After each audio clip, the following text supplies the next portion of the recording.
네, 안녕하십니까, 닥터 동굴입니다. 오늘 저는 경기도 안성 스타필드에 있는 BMW 전시장에서 이름은 X3이지만 가격은 1억이 넘는 X3M을 간단하게 리뷰해보려고 합니다. 또 개인적으로 헷갈렸었던 부분인 X3M이랑 X3M40i, M40D 이런 건 어떤 차이가 있는지 알아보도록 하겠습니다. 먼저 외관부터 보시면 아시겠지만 사실 X3랑 그렇게까지 다른 점이 뭐 얼마나 많나? 가격은 실제로 2배인데 그렇게까지 큰 차이가 느껴지진 않았습니다. 중간중간 M 마크도 있고 M 자체에 스포티한 디자인이 들어가 있긴 하지만 잘 모르는 사람이 보면 사실 거의 똑같아 보입니다. 뒷면에는 그래도 딱 X3M이라고 글씨가 적혀있다 보니까 차이가 확실히 느껴지긴 하죠. 하지만 디자인만 봤을 때는 그닥 큰 차이까지는 잘 모르겠습니다.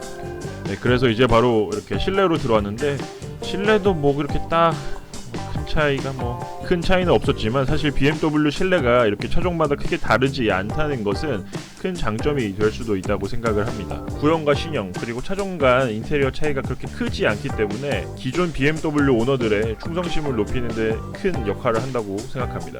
하지만 역시 M답게 차별화를 둔 곳이 보이는데요. 여기 앰비언트 라이트와 밑에 메탈릭한 패턴 보이시나요? 이 패턴 같은 경우는 다양하게 본인이 커스텀해서 주문을 할 수가 있고 굉장히 앰비언트 라이트와 조화가 잘 어울렸습니다. 전 사지도 못할 차 이거를 왜 눌러보고 있는지 참.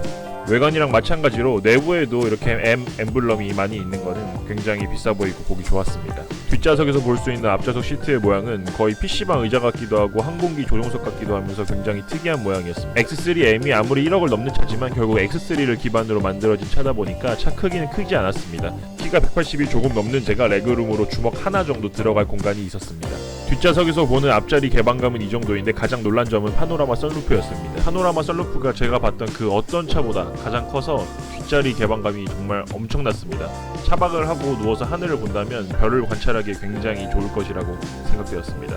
시청자분들은 X3M 그리고 X3M40i, M40D의 차이점을 알고 계신가요? 그러니까 우리가 흔히 알고 있는 BMW의 M2, M3, M4 같은 M 시리즈 같은 경우는 X3M만 해당이 되는 것입니다. 여기 보이시는 M40i, M40D 같은 경우는 정식 M은 아니고 X3의 M 퍼포먼스 버전, 그러니까 X3에서 주행 성능을 더 살린 버전이라고 생각을 하시면 되겠습니다. M40i, M40D 같은 경우는 X3M보다는 주행 성능이 떨어지겠지만 시트도 덜 딱딱하고 편안하고 안락함을 줄 수 있는 서스펜션이 적용되기 때문에 패밀리카로도 충분히 사용할 수 있는 차가 되겠습니다. 이런 내용을 BMW 공식 홈페이지에서도 글로 언급을 하고 있으며 가격에서도 2-3천만원 가량의 큰 차이를 보이고 있고 둘의 마력도 510과 360으로 상당량 차이를 보이고 있습니다. 그러니까 X3M 같은 경우는 거의 M3, M4의 SUV 버전이라고 보시면 되고 X3 M40i 같은 경우는 X3에서 좀 더 주행 성능만 좋아진 버전이라고 생각을 하시면 되겠습니다. 네, 지금까지 BMW의 대표 SUV X3의 고성능 버전에 대한 간단한 설명이었고요. 오늘도 시청자 여러분들의 소중한 시간 함께 해주셔서 감사합니다. 지금까지 닥터 동굴이었습니다. 수고하셨습니다.